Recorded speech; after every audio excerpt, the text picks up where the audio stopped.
Selamat pagi bagi kita semua.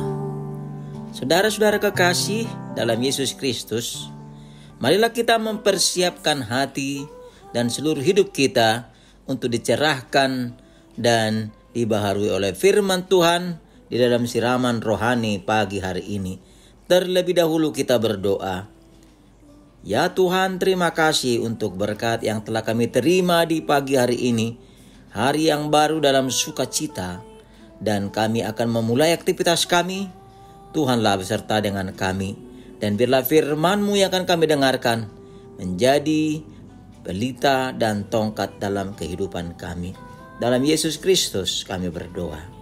Amin.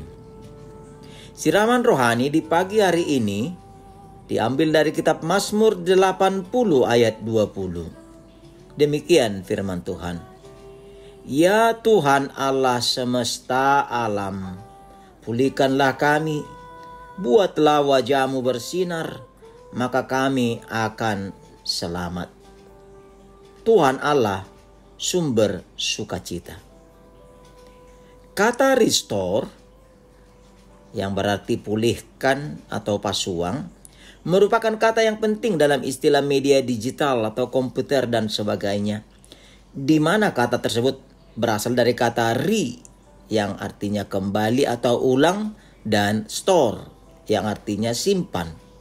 Yang restore berarti simpan ulang atau simpan kembali. Restore merupakan proses mengembalikan, memulihkan kembali suatu data yang terhapus dan tidak dapat diakses oleh karena hilang atau rusak, serta data yang tersimpan tersebut tidak dapat lagi diakses dengan cara yang biasa. Sehingga diperlukan ahli yang mengetahui dan menguasai data tersebut dan mengakses ulang data yang hilang itu untuk ditempatkan kembali dalam bentuk data yang baru dan bahkan dapat diperkuat lagi dari data yang pertama. Saudara-saudara kekasih dalam Yesus Kristus, siapakah ahli yang merestore, yang memulihkan, mengembalikan kita ketika kita sudah terhilang dan terikat dan masuk dalam lumpur hidup dosa? Ya, kita mengetahui ketika seseorang terperangkap dalam lumpur hidup, maka jikalau tidak ada yang menolong, maka secara pelan dan pasti akan dihisap lumpur tersebut. Karena setiap pergerakan tubuh dalam lumpur akan semakin mempercepat dihisap oleh lumpur hidup. Itulah sebabnya lumpur hidup dikaitkan dengan dosa dan kematian, karena semakin terperangkap dalam dosa, maka semakin akan mempercepat menuju kematian dan kebinasaan.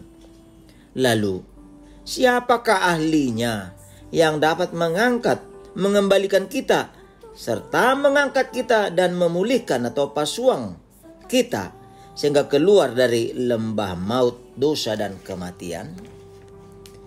Saudara-saudara kekasih dalam Tuhan Yesus Kristus, Tuhan Allah semesta alam, Jehovah Sebaot, the Lord God of Hosts, Dialah ahli yang menyelamatkan kita, yang mengangkat dan membaharui kita sehingga kita tidak binasa, melainkan beroleh hidup yang kekal.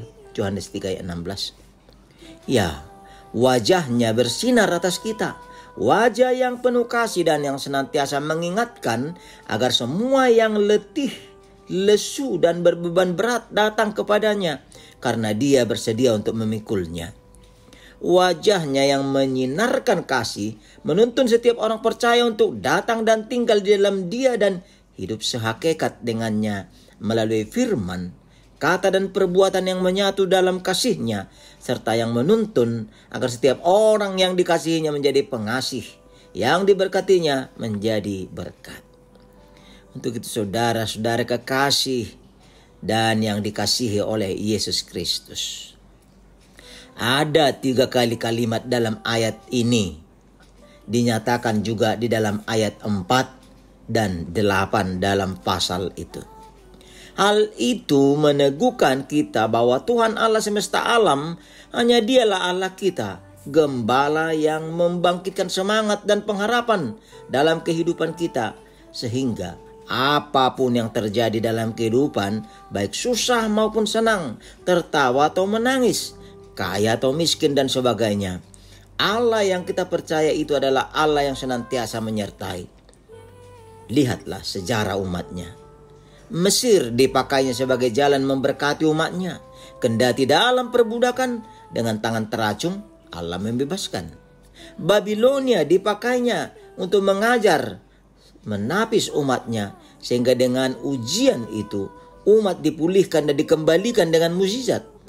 Allah memakai Raja Ahasweros yang tidak mengenal Allah itu sebagai alat untuk mengembalikan umatnya ke Yerusalem. Karena itu, saudara-saudara dalam Yesus Kristus, firman Tuhan saat ini meneguhkan kita, andalkan iman dengan hidup dan percaya kepada Kristus yang menyelamatkan. Allah tidak tinggal diam. Allah bekerja dengan caranya serta keajaibannya. Untuk itu, bersegeralah dan senantiasalah hidup dan diam bersamanya. Karena berkat yang melimpah adalah bila hati kita diliputi oleh kasih-Nya. Amin. Kita berdoa. Terima kasih kami ucapkan kehadirat-Mu Bapa melalui firman-Mu di pagi hari ini.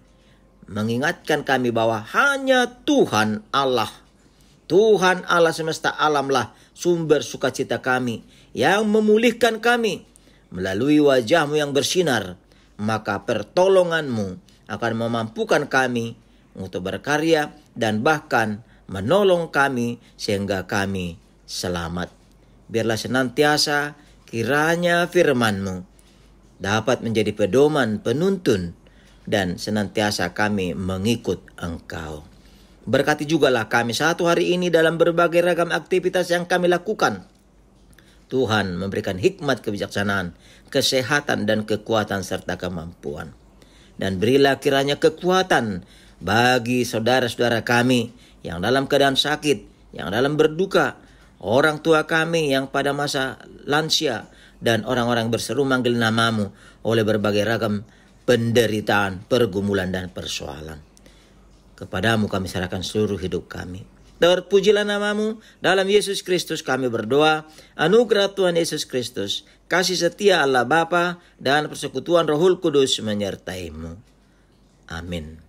Mari saudara-saudaraku, kita memulai aktivitas kita bersama dengan Tuhan. Tuhan memberkati. Shalom.